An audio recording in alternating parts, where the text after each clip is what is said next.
ഒരുപാട് പരാമർശങ്ങൾ നടത്തുമ്പോൾ ബ്ലഡി കണ്ണൂർ എന്നൊരു പരാമർശം നടത്തുകയുണ്ടായി. എന്താണ് അതുകൊണ്ട് ഉദ്ദേശിച്ചത്? വ്യക്തിപരമായി എന്നെ ആക്ഷേപിക്കുന്നതിന് വേണ്ടി വിവിധ പരാമർശങ്ങൾ അദ്ദേഹം നടത്തിക്കൊണ്ടിരിക്കുന്നുണ്ടായിരുന്നു. പക്ഷേ എങ്ങനെയാണ് ഒരു നാടിനെ, ആ നാട് എന്താണെന്നറിയാത്ത അദ്ദേഹത്തിന് കേരളം എന്താണെന്നറിയാമോ, കണ്ണൂർ എന്താണെന്നറിയാമോ,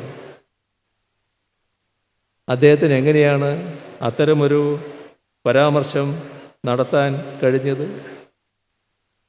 ബ്ലഡി കണ്ണൂർ ആ പരാമർശം നടത്തുമ്പോൾ കണ്ണൂരിനെക്കുറിച്ച് അദ്ദേഹം മനസ്സിലാക്കിയ കാര്യങ്ങൾ എന്താണെന്ന് വ്യക്തമാക്കണമല്ലോ. ഇവിടെ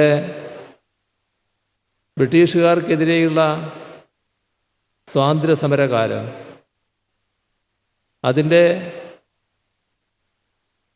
തുടക്കം നമ്മുടെ നാട് തന്നെ അംഗീകരിക്കുന്ന കാര്യമാണ്.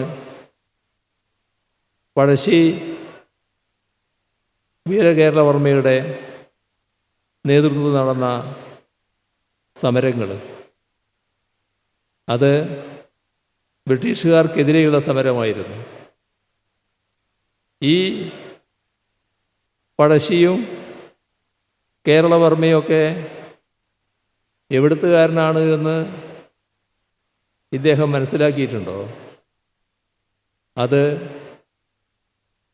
അദ്ദേഹം പറഞ്ഞ ബ്ലഡി കണ്ണൂരിൻ്റെ സന്തതിയായിരുന്നു. വാക്ക് പറയുമ്പോൾ സൂക്ഷിക്കുന്നത് നല്ലതാണ്. പക്ഷെ അതൊക്കെ വിവേകമുള്ളവർക്ക് മാത്രം ബാധകമായിട്ടുള്ളതാണ്, തനിക്ക് ബാധകമല്ല എന്ന് ഓരോ സന്ദർഭത്തിലും അദ്ദേഹം തെളിയിച്ചുകൊണ്ടിരിക്കുകയാണ്.